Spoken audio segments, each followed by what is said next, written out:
la parole au jury. Merci.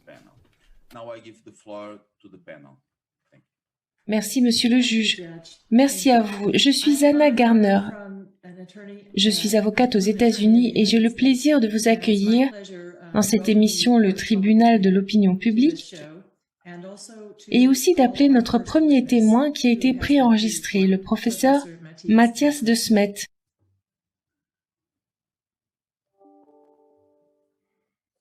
Est-ce docteur ou professeur? Comment devrions-nous vous appeler? Vous pouvez choisir Anna, parce que je suis professeur et docteur. D'accord, parfait. Docteur de Smet, pouvez-vous en dire un peu plus sur votre parcours et pourquoi vous êtes qualifié pour donner le témoignage que vous allez donner? Oui, eh bien, je suis un psychologue clinicien. J'ai obtenu un doctorat en psychologie clinique à l'université de Gand et j'y ai travaillé comme professeur de psychologie clinique.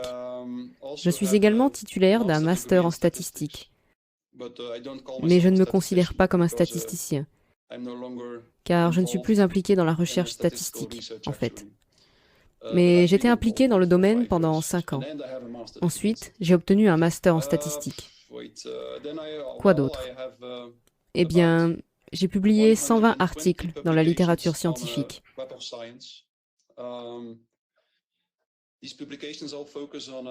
Ces publications portent toutes sur l'effet des relations interpersonnelles, sur la personnalité et le fonctionnement psychologique individuel.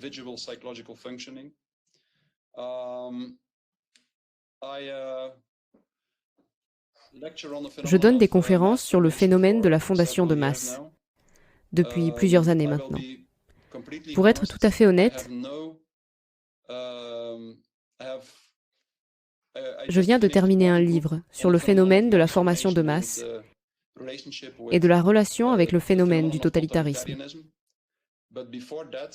Mais avant cela, j'ai seulement étudié les mécanismes psychologiques de base impliqués dans la formation de masse, à savoir, comme je viens de le dire, l'impact de tous les contextes interpersonnels sur le fonctionnement psychologique individuel, mais pas le phénomène de formation de masse lui-même. Le livre que je viens de terminer est donc ma première publication, qui se concentre réellement sur le phénomène de la formation de masse lui-même. Eh bien, je suppose que c'est à peu près tout. Pour le public, pouvez-vous définir ce que signifie la formation de masse?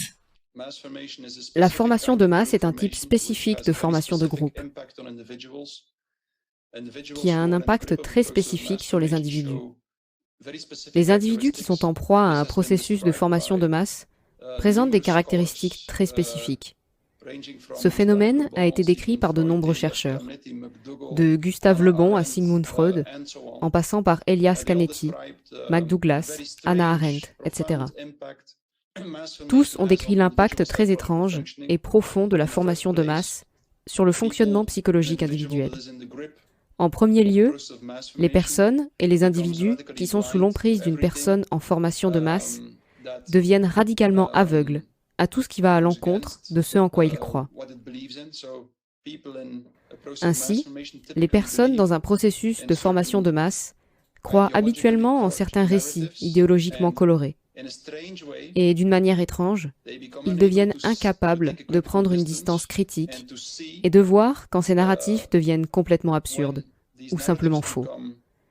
Et c'est la première caractéristique, très spécifique. L'histoire est pleine d'exemples de cela, de l'aveuglement extrême des individus qui sont dans le processus de formation de masse.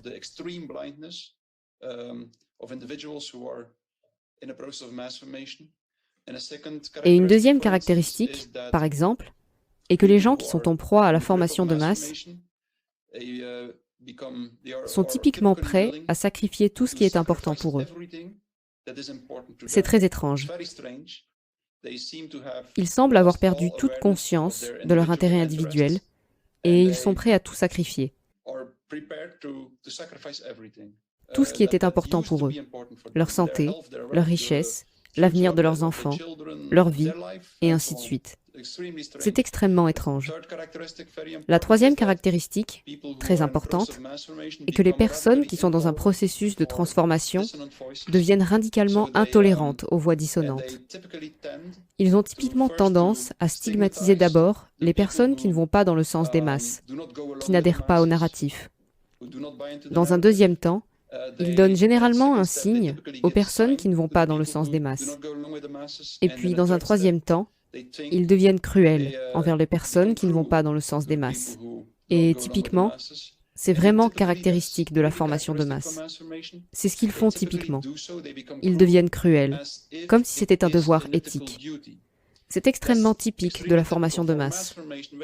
Que nous parlions des croisades, de la chasse aux sorcières, de la Révolution française, ou des formations de masse à l'échelle de l'Union soviétique ou de l'Allemagne nazie. À chaque fois, nous voyons la même caractéristique.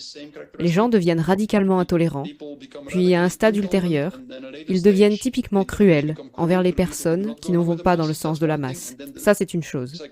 Et ensuite, d'un point de vue psychologique, la chose la plus caractéristique est qu'ils le font comme s'il s'agissait d'un devoir éthique, même lorsque la cruauté est commise sur des personnes qu'ils aimaient profondément avant la formation de masse. Par exemple, j'ai parlé à une femme, Shoreh Festali, il y a 5 semaines. La conversation est disponible sur Internet. C'est une femme qui était en Iran, qui vivait en Iran pendant la Révolution, en 1979, je crois.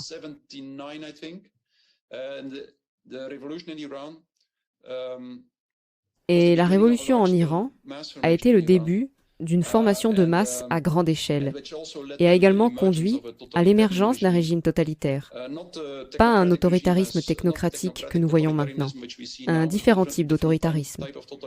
Mais elle a conduit à l'émergence d'un État totalitaire en Iran.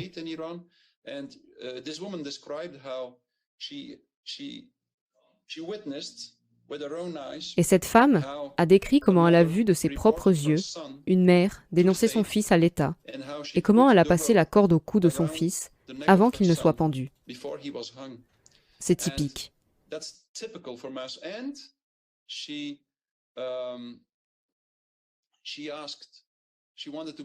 Et elle a demandé, elle voulait être reconnue comme une héroïne pour l'avoir fait. C'est ce que nous voyons encore et encore. Dans toute formation de masse, les gens deviennent radicalement intolérants envers tous ceux qui vont à l'encontre du récit. Et dans la phase ultime, ils considèrent comme un devoir éthique d'éliminer les personnes qui ne vont pas dans le sens de la masse. Une fois que vous comprenez les détails du mécanisme psychologique, comme je l'ai décrit dans mon livre, par exemple sur la psychologie de l'autoritarisme, une fois que vous le comprenez, vous comprenez vraiment pourquoi cela se produit dans une masse. C'est un processus très logique qui conduit à ce phénomène psychologique extrêmement étrange, déconcertant et époustouflant au niveau individuel.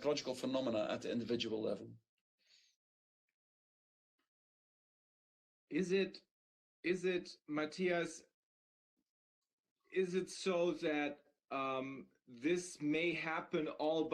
est-il possible que cela se produise tout seul, Mathias? Cela peut évoluer simplement à partir de grands groupes de personnes qui se réunissent, et puis, peut-être par inadvertance, quelqu'un montre une certaine voie à suivre, et ensuite tout le monde suit. Est-ce que ça peut se passer comme cela?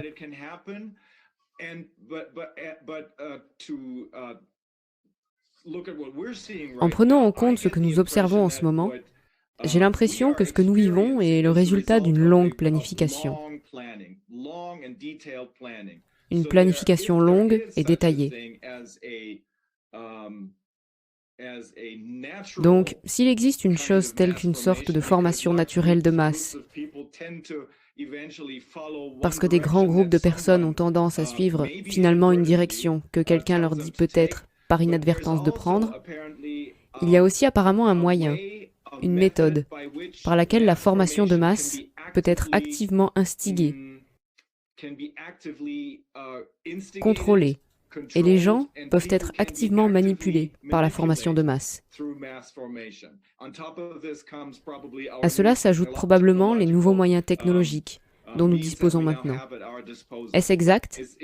Est-il possible de manipuler les gens dans ce genre d'état d'esprit?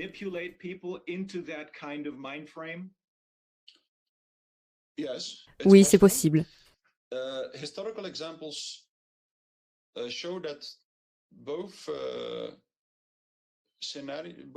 Les exemples historiques montrent que la formation de masse peut se produire de manière spontanée ou qu'elle peut être provoquée artificiellement. Les phénomènes de masse qui apparaissent de manière totalement spontanée sont généralement des exemples d'hystérie de masse, comme l'épidémie dansante à Strasbourg au XVIe siècle, qui a émergé de manière complètement spontanée. Les gens se sont mis à danser jusqu'à ce qu'ils meurent, pendant plusieurs semaines d'affilée, et personne ne savait pourquoi. Il n'y avait personne qui les manipulait ou autre. Ils ont commencé à danser. De plus en plus de gens les ont rejoints, et ils ont continué à danser, jusqu'à ce que plusieurs d'entre eux s'effondrent et meurent. Donc, il est possible que ce soit une hystérie de masse. Nous l'appelons habituellement une hystérie de masse.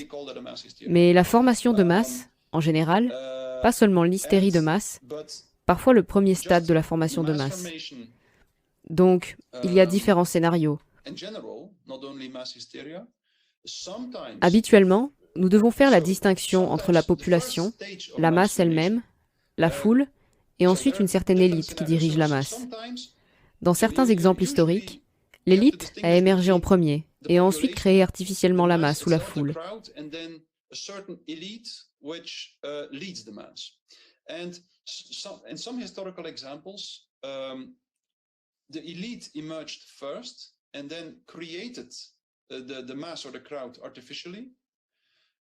C'est ce qui s'est passé en Union soviétique, par exemple.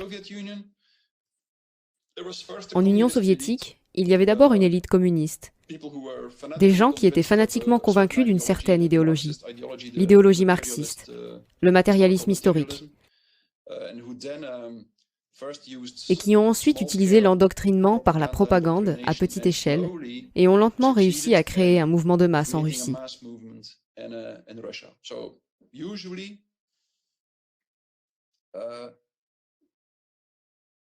Donc habituellement, les historiens pensent que c'est ainsi que le phénomène de masse en Union soviétique a émergé. Alors que dans l'Allemagne nazie, par exemple, cela semble s'être passé plutôt dans l'autre sens.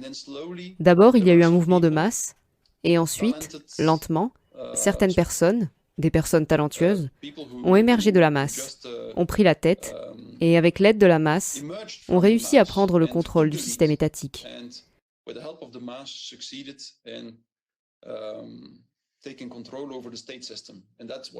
Et c'est toujours le début d'un système totalitaire. Mais cela peut arriver de deux façons.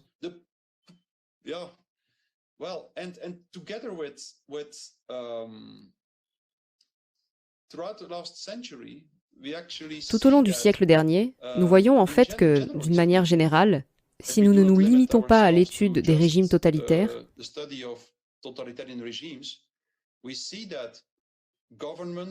nous voyons que les gouvernements et les élites deviennent, ou disons que des élites de plus en plus petites ont de plus en plus de moyens à leur disposition pour avoir un impact ou pour influencer, pour manipuler, sous certaines conditions, l'état mental de la population.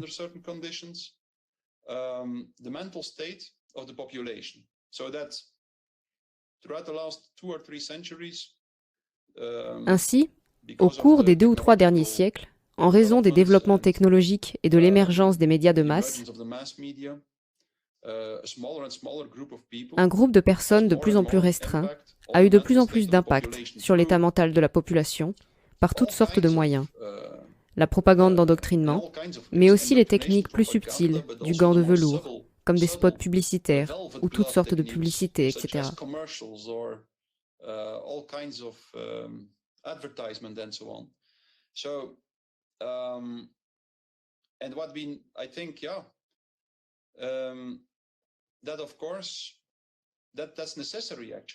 Et je pense que, bien sûr, c'est nécessaire en fait.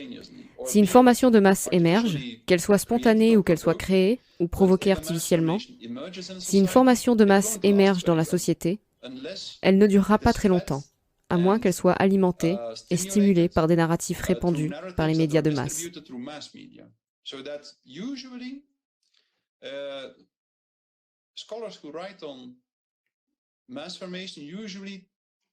Les spécialistes qui écrivent sur la formation de masse s'accordent généralement à dire que les médias de masse sont nécessaires pour que la formation de masse à grande échelle se poursuive pendant longtemps. Et c'est probablement l'une des raisons pour lesquelles, au cours des 3 derniers siècles, le phénomène de formation de masse est devenu de plus en plus fort et a duré de plus en plus longtemps.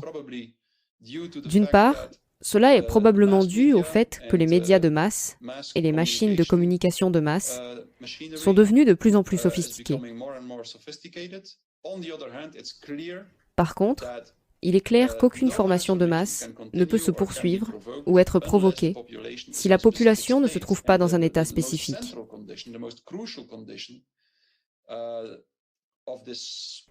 Et la condition la plus centrale, la condition la plus cruciale de cet état psychologique qui est nécessaire pour créer une formation de masse est toujours la solitude.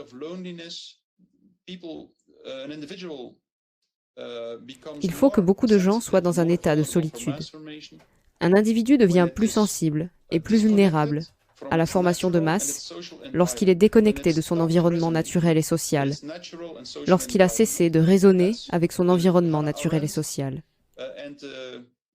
Hannah Arendt et les chercheurs de l'école de Francfort ont appelé cela un état d'atomisation sociale.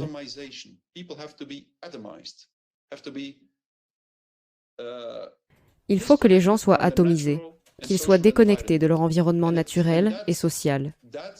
Et dès qu'un État totalitaire émerge, il va généralement commencer activement à isoler encore plus les gens. C'est donc quelque chose de très typique.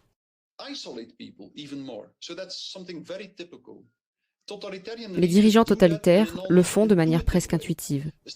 Staline l'a fait de manière très consciente. Il était conscient de ce qu'il faisait. Il savait que plus les gens étaient isolés, plus ils se sentaient impuissants, passifs et obéissants. Plus ils se sentaient impuissants dans la confrontation avec l'État totalitaire lui-même.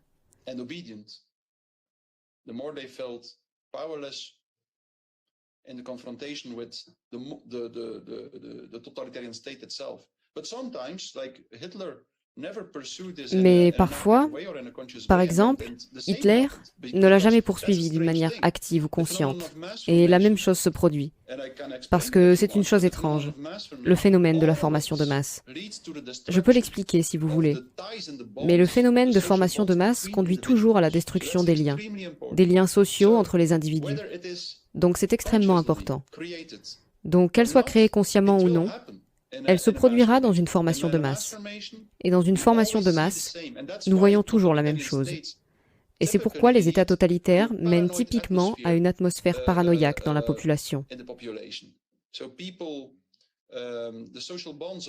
Les liens sociaux sont tellement détériorés que les gens sont prêts à se dénoncer eux-mêmes, à se dénoncer les uns les autres, même les membres de leur famille, même leurs fils et leurs filles, comme je viens de l'illustrer, lorsqu'ils ne suivent pas le narratif suffisamment à la lettre.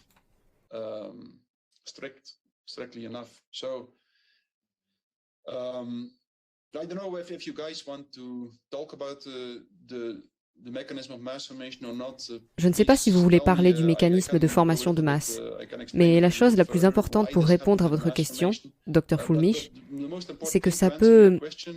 Le début du processus de formation de masse peut, eh bien...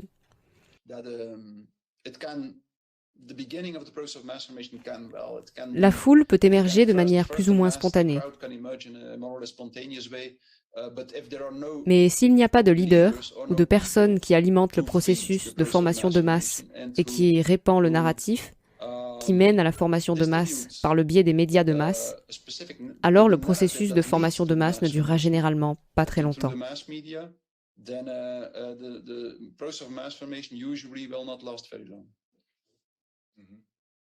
I would like to ask a question. J'aimerais poser une question. Donc, en gros, la structure que nous avons vue et qui a été introduite par les mesures comme le fait de dire que vous devez garder une distance sociale et que vous ne pouvez pas rendre visite à votre grand-père, même s'il est très malade, et que vous devez avoir peur de tous ceux qui pourraient vous toucher parce qu'ils pourraient répandre leur virus sur vous.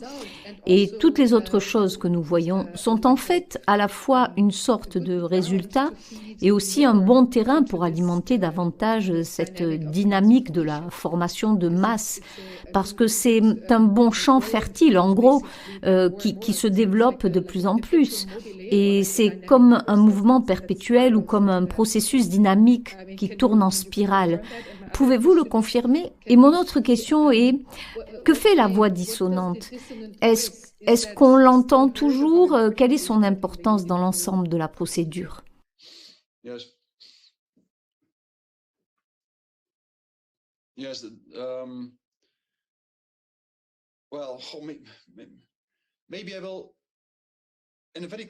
Oui, peut-être que de manière très concise, en un mot, je vais expliquer le mécanisme de formation de masse parce que ça rendra les choses beaucoup plus faciles. Donc j'ai déjà décrit que la condition la plus cruciale, la condition préalable pour que la formation de masse émerge, est la solitude sociale. Et donc beaucoup de gens, un certain pourcentage de gens doivent se sentir déconnectés de l'environnement social et naturel. Et quand les gens sont dans cet état de solitude, ils font typiquement l'expérience d'un manque de sens. C'est typique. C'est logique si on le considère d'un point de vue psychologique. Je ne vais pas entrer dans les détails, mais c'est logique. Lorsqu'une personne se sent isolée socialement, elle est généralement confrontée à un manque de sens. Et ensuite, une fois qu'ils se sentent isolés et confrontés à des expériences qui reflètent l'insignifiance de leur vie, ils vont typiquement déconnecter leurs émotions de la réalité et de l'environnement. Et c'est ce que nous appelons les gens qui développent de l'anxiété, de la frustration et de l'agressivité fluctuante. Elles sont donc confrontées à l'anxiété, à la frustration et à l'agressivité, sans savoir pourquoi elles sont anxieuses, frustrées ou agressives. Donc tous ces effets négatifs et ces émotions flottent librement dans leur atmosphère mentale. Et dans ces conditions, eh bien, c'est très facile. La formation de masse émerge facilement dans ces conditions.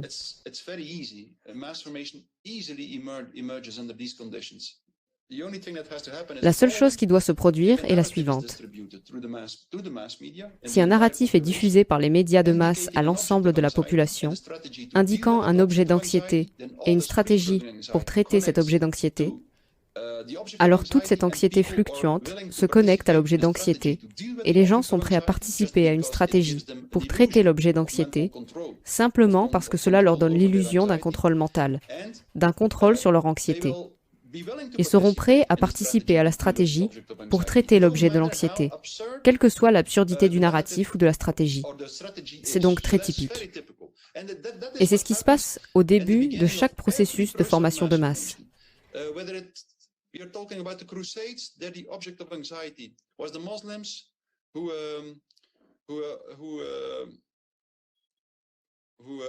Que vous parliez des croisades, l'objet de l'anxiété était les musulmans qui occupaient Jérusalem ou le tombeau du Christ.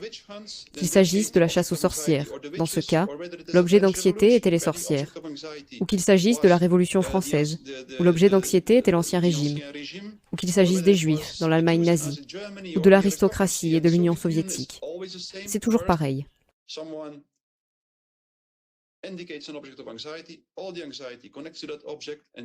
D'abord, quelqu'un indique un objet d'anxiété. Toute l'anxiété est liée à cet objet. Ensuite, toute l'anxiété flottante est reliée à un objet et les gens participent à une stratégie pour traiter l'objet de l'anxiété. Et de cette façon, ils peuvent également diriger toute leur frustration et leur agressivité flottante vers un objet. C'est donc la première étape psychologique importante. Le premier avantage psychologique important, c'est que les gens peuvent satisfaire toute leur frustration et leur agressivité, et que toute leur anxiété est maintenant contrôlable et liée à un objet d'anxiété. Ensuite vient la deuxième étape. Quelque chose de plus important se produit dans la deuxième étape, parce que de nombreuses personnes en même temps participent à une stratégie pour traiter l'objet de l'anxiété. Les gens se sentent à nouveau connectés. Ils ne se sentent plus seuls. Ils se sentent à nouveau connectés, mais la chose la plus importante est la suivante. la connexion qui émerge dans une masse, ou le nouveau lien social dans une masse, n'est jamais un lien social entre individus. C'est quelque chose qui a été très bien décrit par Sigmund Freud, par exemple, dans l'une de ses contributions à la psychologie de masse, mais aussi par McDougall, Canetti, Hannah Arendt.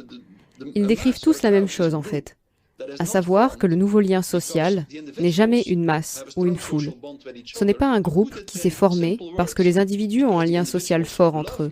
Pour le dire avec des mots simples, parce que les individus s'aiment. Non, un groupe, une masse, en tant que groupe, se forme parce que tous les individus éprouvent une très forte solidarité avec le collectif et l'identité du groupe. Le lien du groupe devient si fort qu'il aspire toute l'énergie des liens entre les individus. Le lien social, la connexion entre les individus se détériore de plus en plus, au fur et à mesure que la formation de masse existe. C'est pourquoi il y a cette atmosphère paranoïaque, où les gens ne se font plus confiance dans tous les États totalitaires et toutes les formations de masse. Et en fait, dans tous les groupes ayant une identité de groupe très forte et un lien faible entre les individus.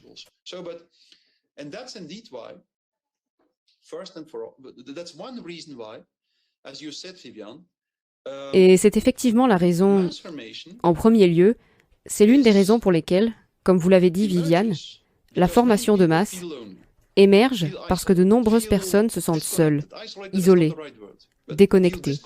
Isolées n'est pas le bon mot, mais se sentent déconnectées et seules.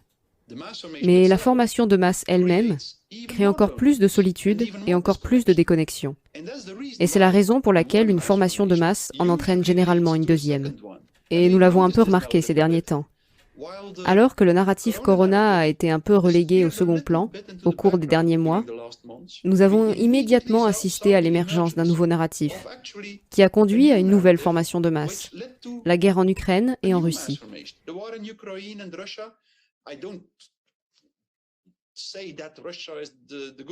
Je ne dis pas que la Russie est gentille et que l'autre est méchante. Non, je dis simplement que ce narratif sur la guerre en Ukraine a typiquement créé ou a poursuivi la même dynamique que celle qui existait déjà dans la crise du corona.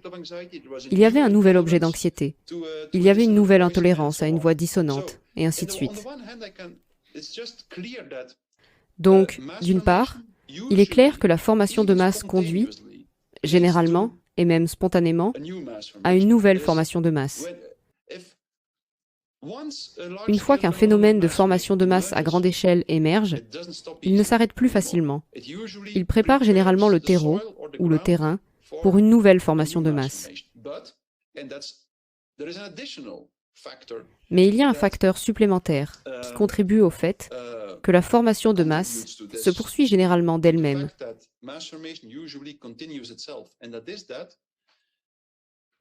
Et c'est qu'une fois qu'une formation de masse émerge, les dirigeants des masses vont généralement aussi essayer activement d'isoler les individus.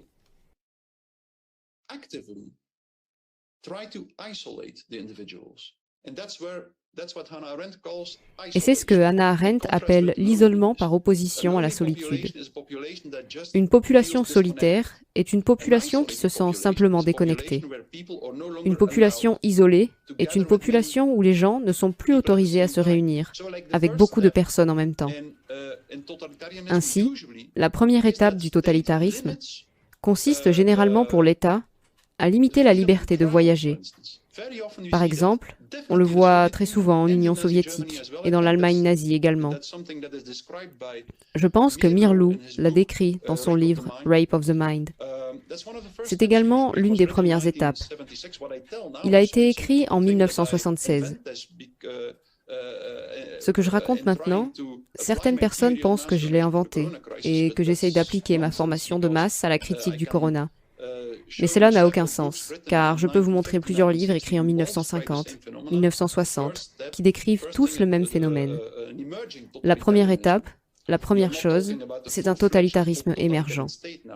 Nous ne parlons pas de l'État totalitaire à part entière, mais du totalitarisme émergent, d'une manière ou d'une autre, consciemment ou intuitivement. Il y a des exemples pour les deux. Ils auront généralement cette tendance à isoler la population. And that's probably because either intuitively or consciously, Et c'est probablement parce qu'intuitivement ou consciemment, les dirigeants des masses savent que plus les gens se sentent déconnectés les uns des autres, plus leur connexion avec le collectif sera forte. Et ainsi, le phénomène de formation de masse se renforcera encore et encore. Plus les dirigeants parviendront à isoler la population. Mais même, et c'est crucial aussi, même s'il n'y a pas du tout d'isolement, les liens entre les individus vont spontanément se distendre dans une masse. Spontanément.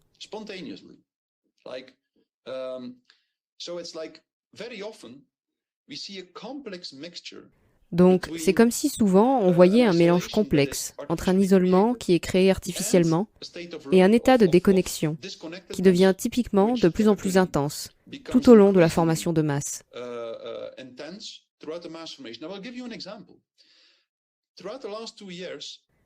Je vais vous donner un exemple. Au cours des 2 dernières années, les étudiants, les professeurs et les assistants de l'université n'étaient plus autorisés à venir à l'université. Ils devaient avoir une bonne raison d'être physiquement présents dans les bâtiments de l'université. Les étudiants étaient donc obligés de suivre les cours en distanciel.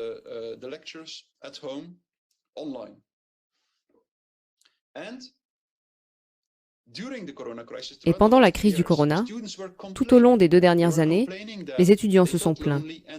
Ils se plaignaient de se sentir seuls et ainsi de suite. Mais en même temps, depuis 2 mois, le personnel de l'université et les étudiants sont autorisés à revenir à l'université. Et que voyons-nous? Ils ne viennent plus. Seulement 5% d'entre eux se présentent. Et maintenant, nous avons un problème. Et aussi le personnel reste à la maison. C'est ça qui est étrange. En étant dans une formation de masse, les gens perdent spontanément leur capacité à se connecter avec d'autres personnes. Parce que se connecter avec d'autres personnes nécessite toujours un peu d'énergie psychologique. Se connecter à d'autres personnes est très satisfaisant.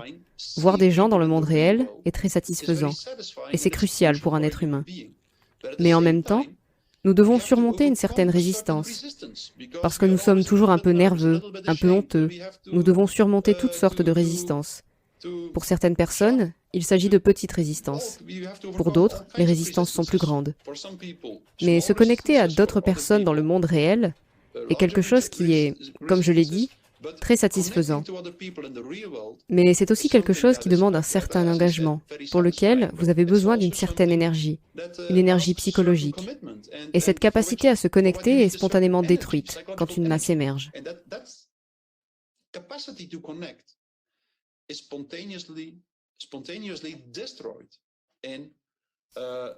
C'est pourquoi, après une masse, nous sommes vraiment enclins, nous sommes très vulnérables pour une nouvelle masse. C'est tellement frappant. Pendant la crise, les gens parlaient, tout le monde était plein de solidarité. Et les gens parlaient de solidarité et de citoyenneté tout le temps. Mais en même temps, ils acceptaient que si quelqu'un avait un accident dans la rue, ils n'avaient plus le droit d'aider cette personne, à moins qu'ils aient, par hasard, des gants et des masques chirurgicaux à leur disposition, ce que personne ne possède.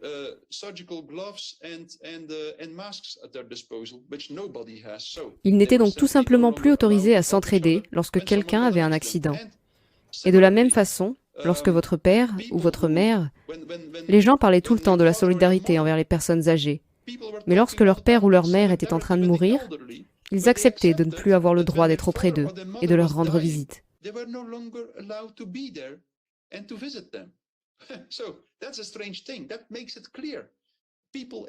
Donc, c'est une chose étrange qui rend les choses claires.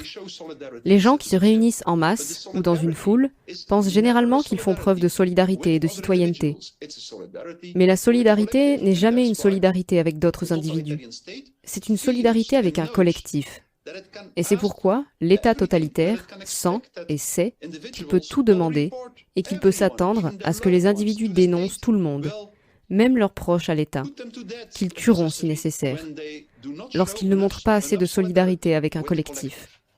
C'est ça le problème. Et c'est ce à quoi nous assistons actuellement. Les 2 processus se produisent en même temps. Il y a cette détérioration spontanée, automatique des liens entre les individus, qui est généralement renforcée ou consolidée, par des tentatives actives émanant des dirigeants des masses pour isoler la population.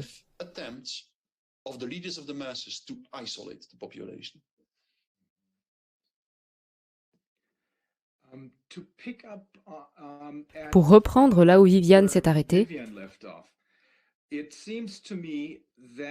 il me semble que les différentes sociétés réagissent différemment à ce phénomène de formation de masse.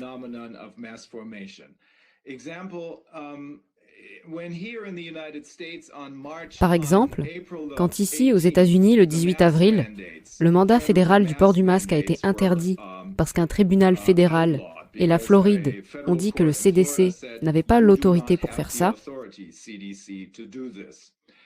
on pouvait voir des gens danser, particulièrement dans les avions. Bien sûr, les avions, les trains, les gares et les aéroports. Mais on pouvait voir des vidéos de personnes dansant dans les avions, y compris les hôtesses de l'air et même les pilotes.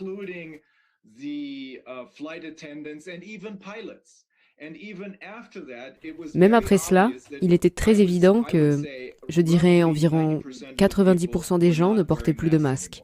Il y en a peut-être 10%, peut-être 15%, mais tout au plus. Si vous regardez l'Allemagne, en revanche, le tableau est complètement différent. Vous ne devez plus porter de masque si vous allez au supermarché, mais 70%, voire plus, des gens continuent à porter ces masques. Je pense que d'après ce que nous avons appris au cours des audiences de cette enquête du grand jury, c'est un phénomène artificiel, tout comme pour le virus. Ce n'est pas une chose spontanée qui a évolué naturellement. C'est un phénomène artificiel.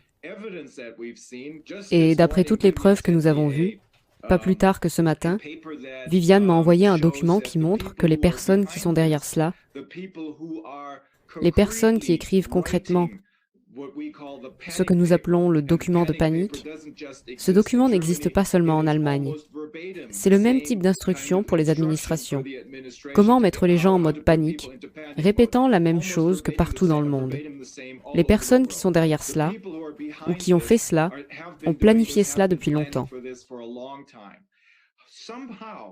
D'une manière ou d'une autre, ils ne semblent pas être en mesure de prendre en considération toutes ces petites choses qui, à mon avis, sont vraiment importantes. Par exemple, cela ne fonctionne pas bien aux États-Unis, car il s'agit d'une société qui valorise l'individu. Cela fonctionne très bien dans des sociétés comme la Chine, bien sûr, et cela fonctionne aussi assez bien dans nos sociétés occidentales, en Europe de l'Ouest, surtout en Allemagne. Nous avons été conditionnés à être obéissants et à avoir l'esprit sous l'autorité.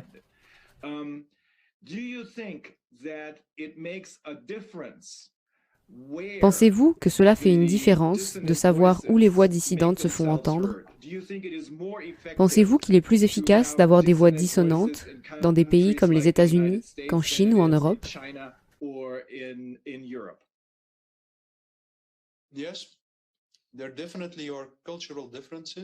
Oui, il y a définitivement des différences culturelles, tant au niveau de la susceptibilité ou de la vulnérabilité de la population à la formation de masse. La formation de masse, ou le totalitarisme, est un type extrême de collectivisme. Mais je pense qu'il est très imprévisible de savoir où le phénomène de formation de masse sera intense et où il ne le sera pas. Parce que ce que nous voyons parfois, c'est que dans certaines cultures individualistes, les gens deviennent malades de leur individualisme. C'est une erreur de penser que les gens veulent toujours la liberté. La liberté est difficile à porter. C'est quelque chose qui représente un défi pour un individu. Et parfois, c'est quelque chose qui entraîne une certaine responsabilité.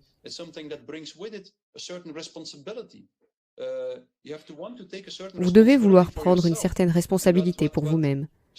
Et parfois, après une période prolongée d'individualisme, les gens en ont tellement assez de leur liberté et de leur manque de direction dans la vie qu'ils commencent à avoir envie d'un chef sévère et strict.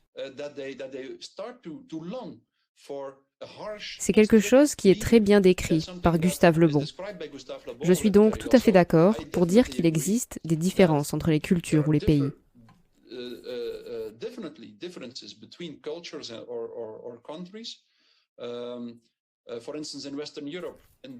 Par exemple, en Europe occidentale, en Belgique et en Irlande. La Belgique et l'Irlande semblent être les pays les plus obéissants d'Europe. Peut-être que cela a un rapport avec le fait que les niveaux de détresse psychologique étaient les plus élevés en Belgique et en Irlande, mais je n'en suis pas sûr. En effet, cela pourrait être une explication. Peut-être que c'est autre chose. Nous devrions vraiment l'étudier et le faire pendant une très longue période de temps pour être un peu plus sûr de la raison pour laquelle le phénomène de formation de masse était si intense en Belgique et en Irlande, et ensuite peut-être en Europe occidentale en général. Il y a donc définitivement des différences, et je pense que plus les voix dissidentes auront de l'effet, plus le phénomène de formation de masse est faible. J'en suis tout à fait sûr. Mais dans tous les cas, il est nécessaire que les voix dissonantes continuent à s'exprimer. C'est vraiment nécessaire. Parce que la formation de masse est identique à l'hypnose. Identique. C'est la même chose. C'est ce qui se passe dans l'hypnose. L'hypnotiseur est quelqu'un qui a un talent naturel, celui de détourner l'attention et l'énergie psychologique de l'environnement, pour ensuite la concentrer sur un seul aspect, un petit aspect de la réalité. Par exemple, un pendule qui bouge sur une chaîne, ou simplement la voix hypnotisante de quelqu'un. Et une fois que l'attention est focalisée sur un petit point, les gens ne voient plus le reste de la réalité. C'est comme si le reste de la réalité n'existait plus. Psychologiquement, il n'a plus d'impact. C'est exactement ce qui se passe dans un phénomène de formation de masse. Et ensuite, dans la crise du Covid, les mesures Covid ont fait de nombreuses victimes. Mais les gens n'en avaient plus conscience. Cette partie de la réalité n'avait plus d'impact. Je peux l'expliquer en détail, mais je ne le ferai pas maintenant. Donc, une fois que cette attention est focalisée, elle est très forte. Les gens ne voient plus le reste de la réalité. Vous pouvez parfaitement, dans ces conditions, sous hypnose, effectuer une opération chirurgicale sur les gens. Ils ne le remarqueront pas. Ils ne le sentiront pas. Vous pouvez couper directement à travers le sternum de quelqu'un si vous voulez. La personne ne le sentira pas. C'est ce qui se passe tout le temps. Ici, à l'hôpital universitaire de Liège en Belgique, des centaines de fois par an. Des gens sont opérés, des gens subissent une opération chirurgicale sous une simple procédure d'hypnose. Voilà donc pourquoi. La formation de masse fait exactement la même chose. Tout d'abord, toute l'attention est détournée de l'environnement.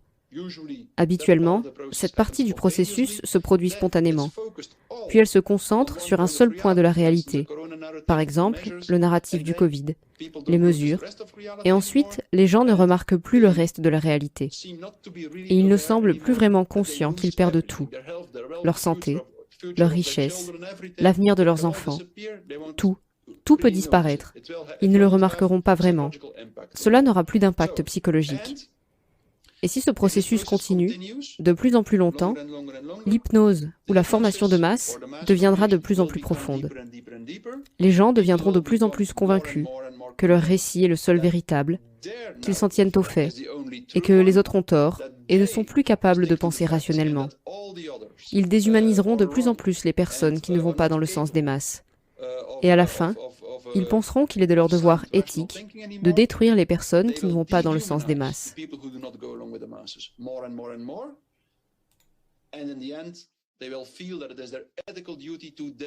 C'est typiquement ce que pensaient Staline ou Hitler. Ils étaient tous deux convaincus qu'ils aidaient vraiment ces races inférieures, ou qu'ils aidaient vraiment toutes ces classes sociales mourantes, comme le disait Staline. C'est donc typiquement ce qui se passe à chaque fois.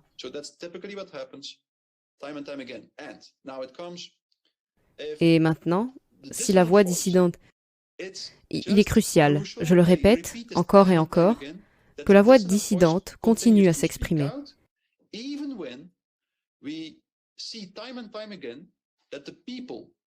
Même si nous voyons encore et encore que les gens dans le narratif du Covid ou dans la formation de masse ne se réveillent pas. Nous ne réussirons jamais à réveiller les gens dans la formation de masse. C'est impossible. Habituellement, parfois, exceptionnellement, quelqu'un va vraiment se réveiller. Cela arrive de temps en temps. Si vous travaillez de manière très tactique, comme je l'ai fait dans mon livre, en construisant très lentement, en surmontant la résistance. J'ai entendu plusieurs personnes qui ont plus ou moins pris conscience de ce qui se passe en lisant mon livre. Cela peut marcher, mais en général, ce sera exceptionnel. Vous ne pourrez jamais faire la majorité. Mais, et c'est tellement crucial, c'est quelque chose que Gustave Le Bon a décrit dans son livre « La psychologie des foules ». Les gens ne vont pas se réveiller, mais la voix dissidente va constamment perturber l'hypnose. Constamment. Gustave Le Bon a déjà mentionné que d'une manière étrange, si les voix dissonantes continuent à s'exprimer, l'hypnose ne deviendra jamais si profonde, au point que les gens deviennent convaincus que c'est leur devoir éthique de tuer les gens ou d'éliminer ceux qui ne vont pas dans le sens des masses. C'est donc crucial, lorsque vous parlez et que vous vous exprimez. Ne vous attendez jamais à réveiller les gens, car vous serez déçus et nous nous épuisons tous. Vous devez juste savoir qu'en exprimant simplement votre opinion, en vous exprimant, vous dérangerez. Vous mettrez une graine de doute à chaque fois chez les personnes qui croient au narratif. C'est la stratégie. La seule chose que vous devez faire est de continuer à vous exprimer. Peut-être que cela deviendra dangereux. C'est tout à fait possible. Mais nous devons quand même continuer.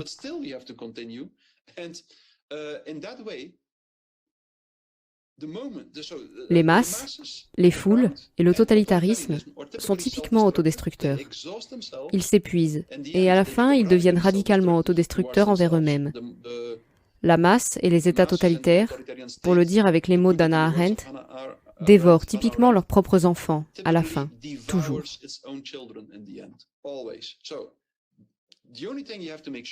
La seule chose dont il faut s'assurer, c'est qu'ils s'épuisent avant d'arriver à ce point, où ils deviennent convaincus qu'ils doivent détruire les gens qui ne vont pas dans ce sens, avec eux.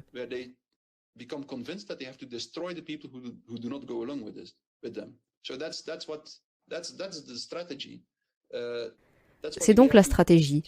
C'est ce que nous devons garder à l'esprit. Continuer à s'exprimer. Alors l'hypnose ne deviendra pas extrêmement profonde, et les masses se détruiront et s'épuiseront avant, sans détruire d'abord les gens qui ne vont pas dans le même sens qu'elles.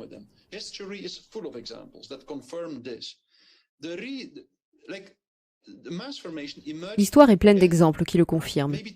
La formation de masse a émergé dans peut-être 20 ou 25 pays, dans la première moitié du XXe siècle, simplement parce que le monde entier, en conséquence de l'industrialisation et de l'émergence des premiers exemples de technologies comme la radio ou la télévision, la population entière a lentement sombré dans un état où elle était vulnérable à la formation de masse.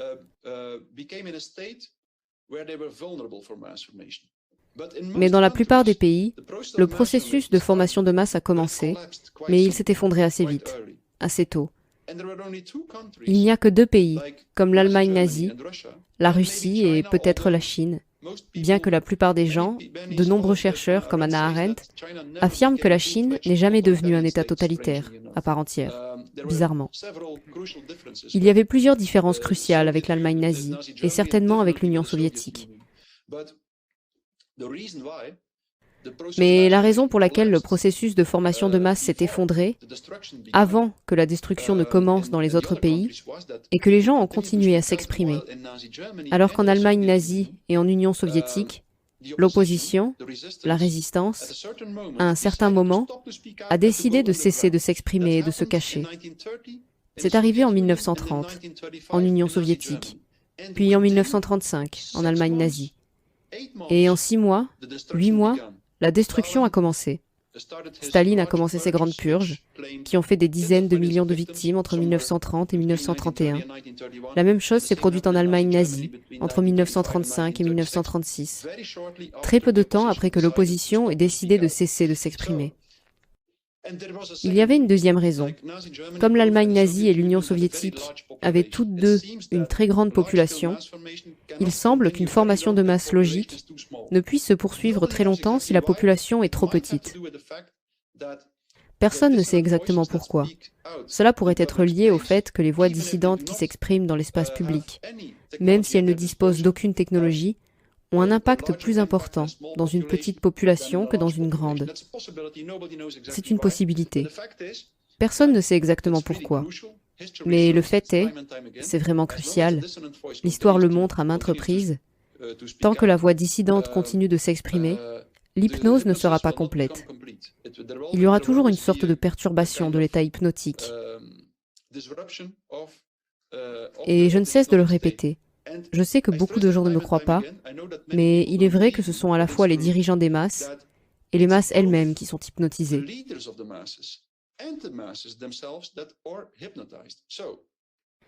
Puis je parle des leaders publics des masses.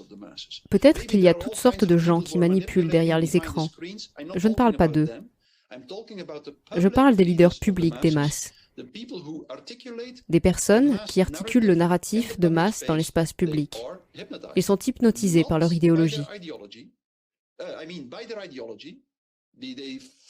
Ils croient fanatiquement et aveuglément en leur idéologie. Par exemple, les théories raciales ou la théorie marxiste en Union soviétique. Et maintenant l'idéologie transhumaniste, l'idéologie technocratique, croyant que la seule solution aux problèmes auxquels nous sommes confrontés, réels ou imaginaires, est le contrôle technologique. Et cette fusion de l'être humain avec des dispositifs technologiques, comme le décrit Yuval Harari dans son livre Homo Deus, avec beaucoup d'enthousiasme, je dois dire, je pense que son idéologie sera un désastre. Mais il est enthousiaste à ce sujet. Mais c'est son idéologie. Les leaders publics des masses, habituellement, toujours, Gustave Le Bon dit toujours, croient aveuglément à l'idéologie qu'ils promeuvent. Mais c'est crucial, beaucoup de leaders publics des masses ne croient pas un seul mot des narratifs qu'ils utilisent pour promouvoir l'idéologie dans l'espace public. C'est donc une différence.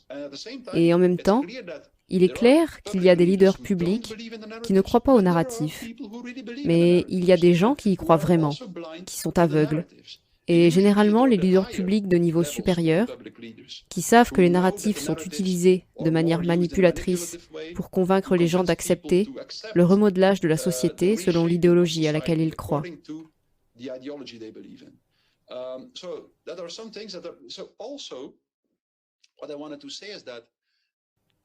En outre, ce que je voulais dire, c'est que les dirigeants sont également influencés par la voix dissidente. C'est très clair. Les voix dissidentes influencent les dirigeants. Ils commencent à douter. C'est pourquoi les officiers nazis, qui étaient situés au Danemark, et ensuite en Bulgarie, pendant la Deuxième Guerre mondiale, ont commencé à se réveiller, simplement parce que la population là-bas n'était pas sensible, pour une raison ou une autre. Personne ne sait pourquoi. Parce que la Bulgarie, par exemple, était un pays extrêmement antisémite. Mais pourtant, le pays n'était pas sensible, ou n'était pas vulnérable pour la formation de masse, qui avait une emprise sur presque toute l'Europe occidentale pendant la Deuxième Guerre mondiale. Mais les dirigeants nazis, qui se trouvaient dans ce pays, se sont réveillés et ont commencé à se demander ce qu'ils étaient en train de faire. Donc, ça marche aussi pour les dirigeants. Mais bien sûr, les dirigeants réalisent que même s'ils se réveillent, ils savent que si les masses se réveillent, ils seront tués. C'est ce que Gustave Le Bon a dit. Si vous prenez la tête des masses, vous feriez mieux de vous préparer à être pendu, a-t-il dit. Vous serez tué par les masses une fois qu'elles se réveilleront, parce qu'une fois qu'elles se réveilleront, elles réaliseront la destruction qui se produit, et l'autodestruction qui se produit, et elles tiendront quelqu'un pour responsable. Et généralement, ils regarderont dans la direction de leurs dirigeants, lorsqu'ils voudront trouver un responsable des dommages causés. Bonjour, professeur Desmet. Je m'appelle Dexter Renvelt et je viens d'Afrique du Sud. Vous avez donné un aperçu assez complet de la formation de masse. Les questions que je veux vous poser maintenant sont plus spécifiquement liées au Covid-19. Vous avez également mentionné au cours de vos déclarations la preuve que vous avez donnée dit que la formation de masse peut être initiée spontanément ou alternativement de manière artificielle. De plus, je pense que peut-être, pour que la formation de masse, que le phénomène soit clairement identifié, il faut qu'il y ait un narratif. Je vous soumets donc la proposition suivante en ce qui concerne le narratif du Covid-19. Pouvez-vous simplement répondre par oui ou par non? Peut-on alors affirmer que le Covid-19 est une formation de masse due à un narratif qui impose un objectif? Êtes-vous d'accord avec cela, professeur? Oui ou non? Attendez, pouvez-vous revenir sur la dernière partie? Est-ce qu'on peut se mettre d'accord sur le fait que la formation de masse narrative Covid... Vous avez déclaré précédemment que lorsqu'il s'agit de formation de masse, vous devez avoir un narratif. Oui. Donc, dans cette enquête du grand jury, nous enquêtons sur l'état d'esprit, les intentions des 6 accusés. Donc, ce que je vous demande, compte tenu de ce que vous avez dit, peut-on dire avec certitude que lorsqu'il s'agit du phénomène qui est la formation de masse, que vous avez brillamment expliqué de manière assez détaillée, peut-on dire que le narratif du Covid-19 remplit cette condition pour provoquer la formation de masse, l'objectif de la formation de masse? Sans aucun doute. C'est un narratif parfait pour provoquer la formation de masse. Définitivement, oui. Mais bien sûr, cela ne répond pas vraiment à la question de savoir s'il a été créé intentionnellement ou non. C'est donc une autre question. Mais c'était définitivement un narratif parfait. Donc, la question suivante elle-même, maintenant que c'est clair pour tout le monde, les membres du jury comprennent, vous avez expliqué en détail ce qu'est la formation de masse, tout est clair et les preuves le sont aussi, le narratif du Covid-19 est un objectif évident de formation de masse. La question suivante est basée sur ce que vous avez déjà dit.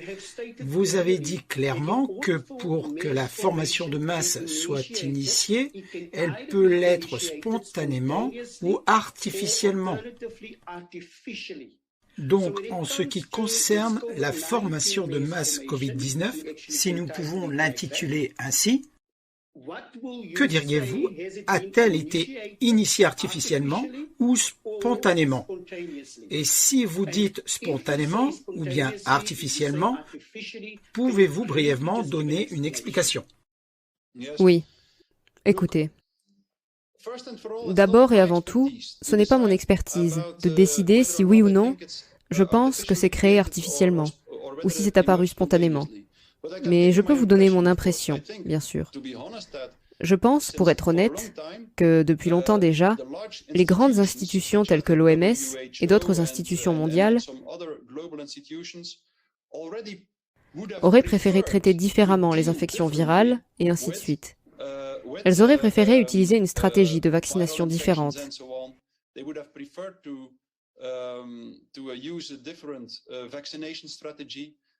Il existait donc déjà des plans idéologiques visant à élargir les institutions, des plans visant à passer, je pense, d'une politique démocratique à une politique beaucoup plus technocratique.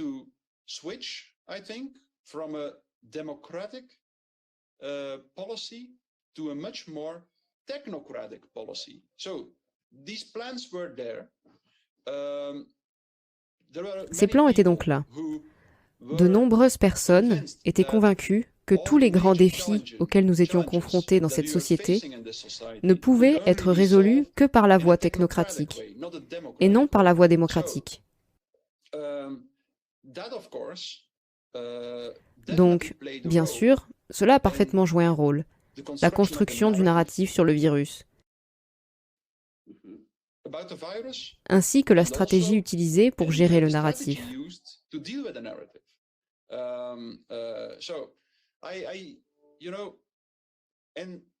Dans le chapitre 9 du livre que j'ai écrit, La psychologie du totalitarisme, je parle vraiment de cela.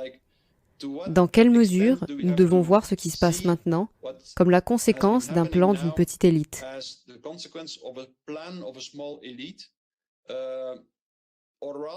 Ou plutôt, en fin de compte, comme l'effet de certains changements idéologiques institutionnels qui se sont produits au cours des 2 derniers siècles.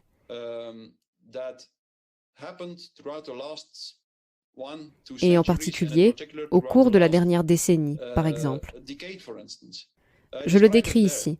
Je préfère généralement le considérer d'une manière un peu plus complexe et croire que c'est l'effet de plusieurs facteurs qui travaillent ensemble et qui, en effet, conduisent à la construction d'un certain narratif qui, bien sûr, d'une manière ou d'une autre,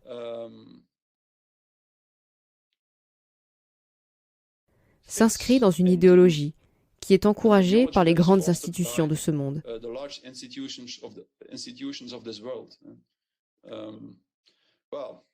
Voilà mon humble opinion. Merci beaucoup, vos mots font sens.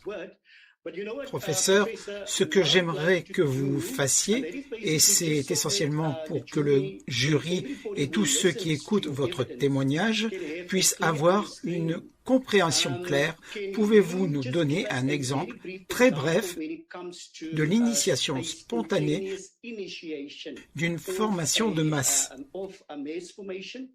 Il n'est pas nécessaire de faire référence au Covid-19. Mais si cela se produit spontanément, évidemment, si nous n'avons pas de clarté sur ce point, il se peut que les accusés de la défense puissent avancer un argument. Ils ont le droit de refuser en disant « Non, c'est arrivé spontanément ». Pouvez-vous donc, pour des raisons de clarté, expliquer très brièvement ce qu'est la formation spontanée de masse? La formation spontanée de masse, c'est lorsque des personnes se trouvent dans une situation dans laquelle elles se sentent anxieuses, ou très inquiètes, ou confrontées à une détresse psychologique intense, qu'elles commencent, en tant que groupe, à chercher une explication à leur détresse et à leur anxiété. Il existe de nombreux exemples, des exemples très connus dans l'histoire, où, par exemple, des soldats qui sont dans un état d'anxiété et de stress élevé peuvent soudainement commencer à croire en certains récits qui sont complètement absurdes et faux, dans lesquels ils commencent même à avoir des hallucinations, à développer des hallucinations de groupe, et dans lesquels personne ne sait finalement qui a inventé le récit. Mais soudain, quelqu'un apporte quelque chose, et un autre ajoute un élément au récit, à l'explication. Soudain, il y a un récit entier. Tout le monde y croit, et personne ne semble plus capable de prendre une distance critique. Cela arrive tout le temps. Mais ce qui arrive aussi très souvent, c'est un genre de mélange. Et parfois, un récit commence à émerger dans la société, et certaines personnes l'utilisent immédiatement pour avoir une emprise sur la société, pour avoir une emprise sur les masses, pour utiliser les masses à leur avantage. Je pense que dans cette situation, je suis sûr que vous enquêtez vraiment sur l'origine du récit. A-t-il émergé avant le début de la pandémie, avant le début de la crise, ou s'est-il construit tout au long de la crise?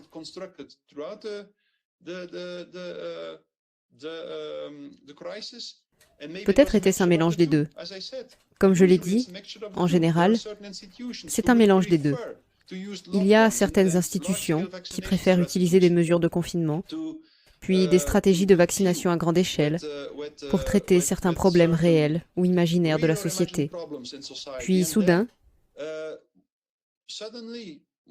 l'un de ces récits devient influent, commence à avoir du succès, et avant même de s'en rendre compte, tout le monde suit le récit et personne n'est capable d'arrêter ce qui se passe. Donc, dans ce cas, vous avez une sorte de mélange.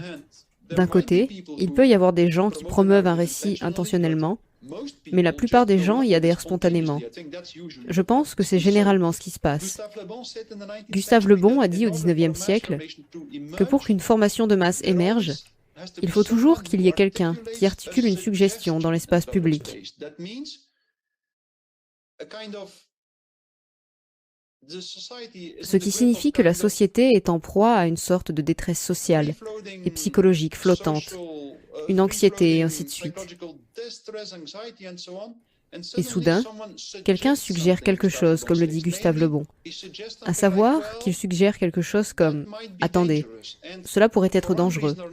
Et pour une raison ou une autre, certaines de ces suggestions pourraient très bien réussir et pourraient conduire à un phénomène à part entière de formation de masse.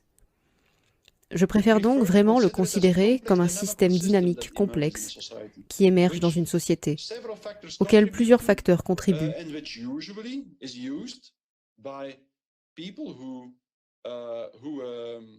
Et qui est généralement utilisé par des personnes qui disposent de moyens pour manipuler les masses. C'est toujours le cas. Merci beaucoup, professeur. J'ai une petite question rapide, professeur. Le narratif qui est répandu aux États-Unis est pour, entre guillemets, le bien commun.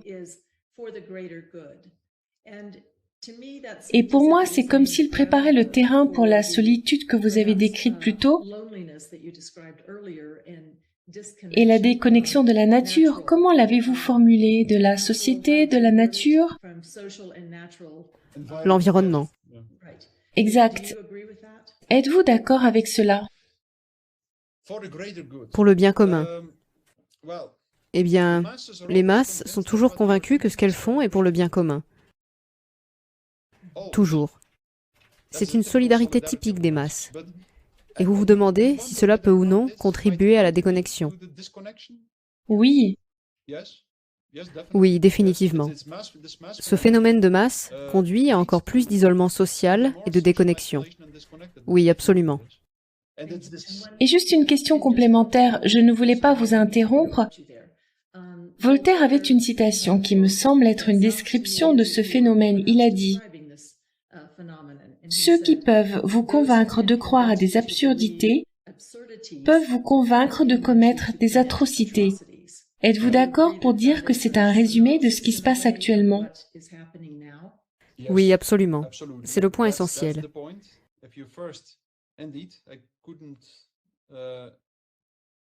Je ne pourrais pas le formuler mieux que Voltaire. C'est exactement le lien entre l'absurdité et la cruauté que nous voyons toujours dans la formation de masse. D'abord, l'absurdité, et ensuite la cruauté. Merci beaucoup. Je vous en prie. Professeur, j'ai aussi une question très rapide si cela vous convient.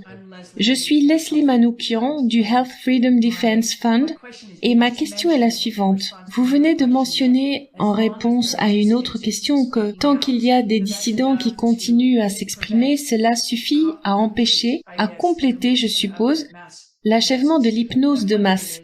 Ce que je me demande, c'est ce qu'il en est de... Vous avez également mentionné dans une autre interview, j'ai regardé que l'humour était l'un des moyens de contourner cela. Mais j'ai entendu d'autres personnes dire que le ridicule est un bon mécanisme. Je me demande donc comment vous évaluez les différents moyens de contourner ce contrôle mental, cette programmation, et si des initiatives comme celle sur laquelle je travaille actuellement, une déclaration d'opposition aux amendements du règlement sanitaire international, sont des initiatives citoyennes qui peuvent ressaisir. Ont-elles un potentiel? Sont-elles utiles? Contribuent-elles à mettre fin au problème? Ou est-ce qu'elles ne sont qu'une perte de temps et d'énergie? Non, non, bien sûr qu'elles sont utiles. Peut-être que nous devons développer des structures parallèles qui seront nécessaires dans le futur, je pense. Mais ces structures parallèles ne seront capables de survivre que si nous continuons à nous exprimer, parce que sinon, elles seront détruites très rapidement.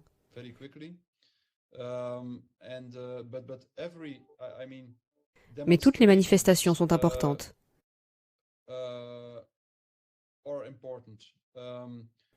Il faut aussi parler à petite échelle, dans un magasin, sur les marchés, partout, à des collègues.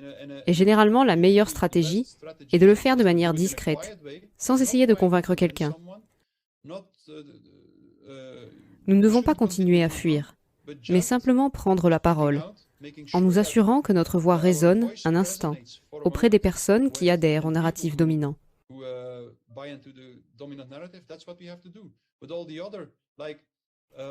C'est ce que nous devons faire avec tous les autres, comme les procès et ainsi de suite.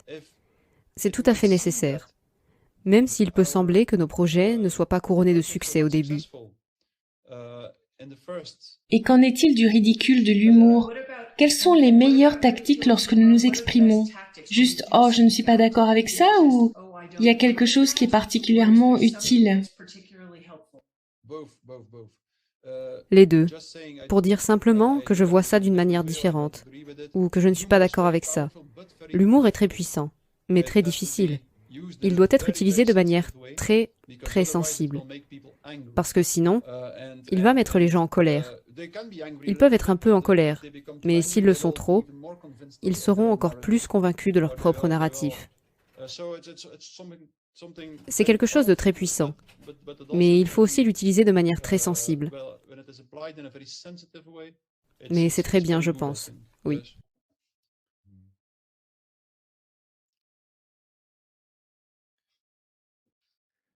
Dernière question. Virginie? Oui, merci beaucoup, professeur Desmet. C'était vraiment très intéressant. J'aimerais faire quelques observations.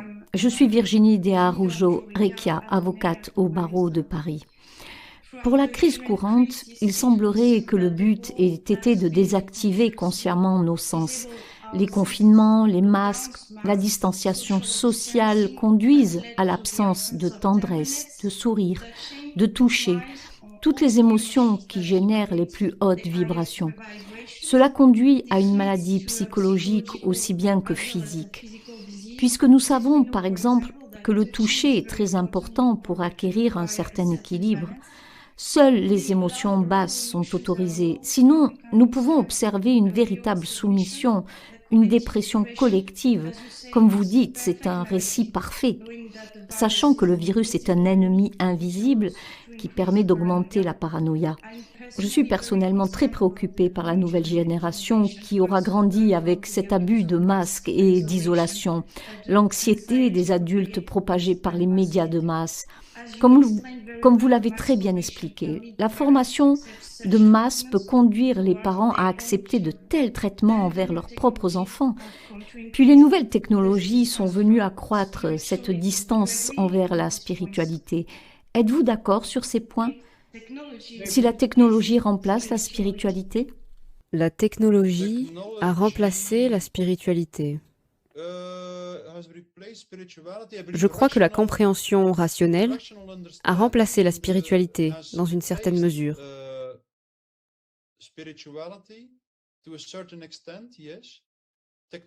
Oui, la technologie peut être utilisée pour diffuser des informations, également sur la spiritualité, je pense. Mais en fin de compte, elle détruit certaines choses. C'est aussi quelque chose qui est décrit dans mon livre. La technologie détruit la résonance entre les gens, c'est sûr. L'utilisation de la technologie est parfaite pour diffuser l'information dans le monde entier, mais elle détruit les cœurs, le cœur humain des interactions humaines. Elle arrête la résonance. Il y a un peu de résonance quand une conversation est digitalisée, mais c'est beaucoup moins que ce qui se fait dans une vraie conversation. Donc, la technologie est, à mon avis, l'industrialisation et l'utilisation de la technologie avec cette pensée mécanique rationaliste est la cause réelle de la formation de masse et du totalitarisme comme cause réelle. La cause ultime doit être située dans la tradition de l'illumination et la croyance fanatique, et la rationalité comme principe directeur de l'existence humaine. C'est une illusion. Tous les grands scientifiques ont pointé dans cette direction. Ils ont tous quitté cette vision rationaliste de l'homme dans le monde et ont affirmé que seule une très petite partie de la réalité peut être comprise de manière rationnelle. Et pour le reste, nous ne pouvons connaître la réalité qu'en entrant en résonance avec elle, par empathie. Donc la cause ultime de la formation de masse et du totalitarisme, cela nous prendrait trop de temps pour l'expliquer maintenant, mais avec une série d'étapes, vous pouvez vraiment comprendre que tant dans le développement de l'élite et le développement des conditions psychologiques et les masses dans la population, c'est la rationalisation du monde, l'industrialisation du monde et l'utilisation de la technologie. C'est la vraie cause. pour laquelle les élites et la population ont évolué d'une manière qui les a préparés à la domination totalitaire.